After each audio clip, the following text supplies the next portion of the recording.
स्वागत है विद्यार्थी मित्रों आप सर्वे का माँ आशापुरा विद्या संकुल के ऑनलाइन टीचिंग में।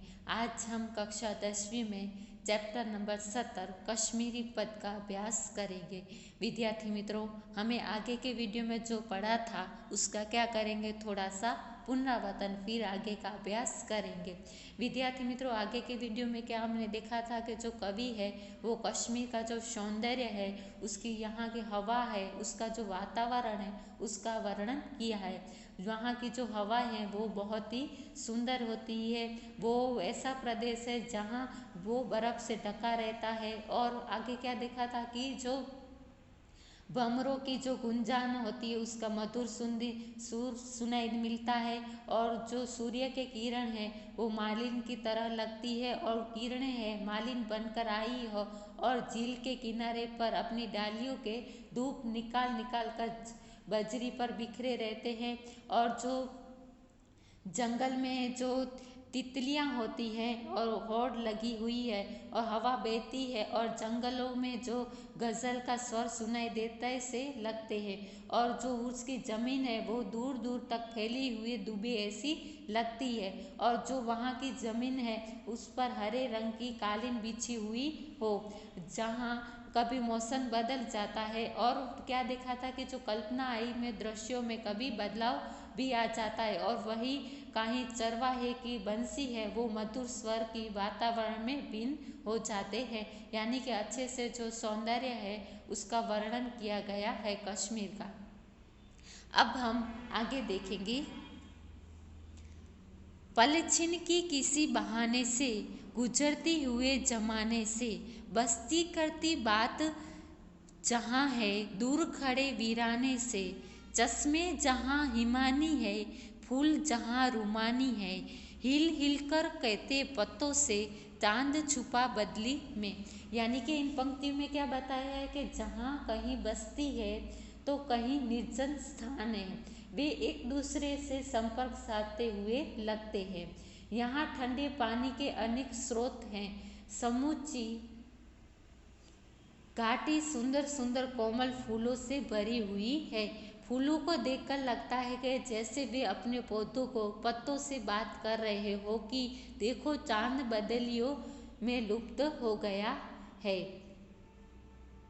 आगे देखते हैं। जल में खिली रुबाइयाँ बंजरों की अंगड़ाइयाँ, चले शिकारे संग में चल दी बाघों की परछाइयाँ, प्रेम की कथा विहलन की कौन कहे गाथा मन की, जैमल सोही तारों वाले नभ की नील मसहरी में। यानी कि यहाँ क्या बताया है कि मसहरी यानी कि वह पलंग में जिसमें जालीदार कपड़ों लगाया हो मच्छरदानी, परशीना यानी कश्मीरी में बनने वाला बहुत मूल्यवान ऊनी कपड़ा। आगे देखते हैं। झीलों और सरोवर के जल अंटू खेलियाँ करते से लगते हैं। उनके स्वर में रुबाइया के सुनने का आनंद मिलता है। सरोवर के जल में तरते बजरे बड़ी नाव हलती डुलती है तो वहाँ अंगड़ाइयों से लेती नजर आती है। पानी पर शिकारों और चलती है तो पानी में आसपास जो बगीचा है उसकी जो परछाइयाँ दिखाई देती है। और जो शिकार है उसके चलने पर ऐसा लगता है कि जैसे कोई बाघों की परछाई शिकारों के साथ चल रही हो। यानी कि उसका सौंदर्य बहुत ही अच्छा हमको देखने को मिलता है। इस भूमि पर जगह जगह की विलहण की प्रेम कथाओं के दर्शन होते हैं। यानी कि जो इस जहाँ कश्मीर की भूमि है उसकी जो जगह जगह की विलहण है कि उसकी प्रेम कथाओं का हमको दर्शन मिलते हैं। ऐसे माहौल में अन्य कहानियों के बारे में सोचने का मौका ही नहीं मिलता। यानी कि ऐसा माहौल में हम जाते हैं तो अन्य कहानियों के बारे में हमको सोचने का मौका ही नहीं मिलता है। जहाँ जैमेल नदी सितारों से सज्जित मसहरी में सोई सी लगती है। यानी कि जो यहाँ की मसहरी यानी कि जो कश्मीरी का मुलायम ऊनी कपड़ा होता है उसकी नदी के सितारों में जैसे कि सजी सोई लगती है। आगे देखते हैं। अमरनाथ की राहों में शेषनाग की बाहों में पश्मीना ध्वज फहरे रहा है।